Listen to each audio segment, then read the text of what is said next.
Preparando o meu coração para aquele dia. George Miller.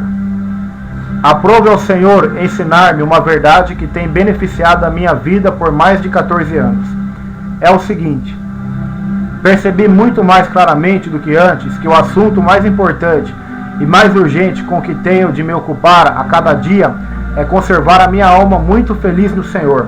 A primeira coisa com que devo me preocupar não é tanto o quanto eu posso servir ao Senhor, mas o quanto eu posso colocar a minha alma num estado de felicidade no Senhor e alimentar o meu homem interior. Eu poderia procurar servir ao Senhor pregando a verdade aos incrédulos, poderia procurar beneficiar os crentes, poderia cuidar de aliviar os oprimidos, poderia ainda procurar proceder de tal maneira a me comportar como um filho de Deus neste mundo e, contudo, por não estar feliz no Senhor e não ser alimentado e nutrido no meu homem interior dia a dia, tudo isto poderia não ser praticado corretamente ou no espírito certo.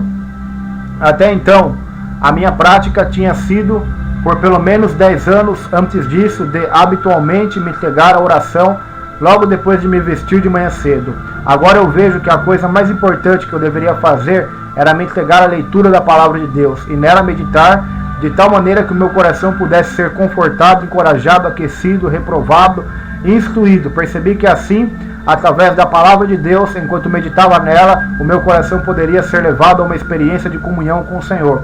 Comecei a partir de então a meditar no texto do Novo Testamento desde o começo, cedo de manhã. Primeira coisa que eu fiz depois de pedir, em poucas palavras, a bênção do Senhor sobre a sua preciosa palavra, foi começar a meditar na palavra de Deus, pesquisando-a em cada versículo para obter dela uma bênção, não para exercitar o ministério público da palavra, não para pregar sobre aquilo que eu estava meditando, mas para obter alimento para a minha própria alma. Descobri que, como resultado disso, invariavelmente, logo, depois de alguns minutos, a minha alma era levada à confissão ou à ação de graças, ou à intercessão, ou à súplica, de tal modo que, embora não tivesse inicialmente me dedicado à oração e sim à meditação, contudo eu era levado quase imediatamente de um jeito ou de outro à oração. Então, quando eu terminava com a minha súplica ou intercessão, ou ação de graças ou confissão, eu continuava para os outros versículos e novamente mergulhava na oração por mim mesmo ou pelos outros, de acordo com o que me guiava a palavra, mas ainda mantendo diante de mim aquele objetivo da minha meditação, o de obter alimento para a minha alma.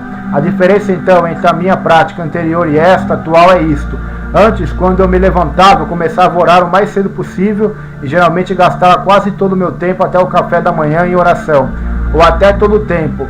Em todas as ocasiões, eu quase invariavelmente começava com oração, a não ser quando eu sentia minha alma desnutrida, estéril, casos em que eu lia a palavra de Deus para alimento, ou para refrigério, ou para renovação ou reavivamento do meu homem interior, antes de eu me entregar à oração propriamente dita. Mas, qual era o resultado disto? Geralmente eu ficava de joelhos 15 minutos, ou meia hora, ou até uma hora antes de alcançar a consciência de estar recebendo conforto, encorajamento, humildade de espírito, etc. E muitas vezes, depois de ter sofrido com a divagação da minha mente pelos primeiros 10 minutos, ou 15, ou até mesmo meia hora, e então somente aí eu começava realmente a orar. Raramente me acontece isso agora, com o meu coração alimentado pela verdade, experimentando uma comunhão real com Deus, eu falo com o meu Pai e com o meu amigo, por mais vil que eu seja indigno disto, acerca das coisas que Ele me trouxe da sua preciosa palavra. Muitas vezes eu me admiro agora de que não tenha percebido isto antes. Pegue esta chave de ouro, Ele o chama, entre no seu lugar santo. Uma palavra de George Miller, preparando o meu coração para aquele dia.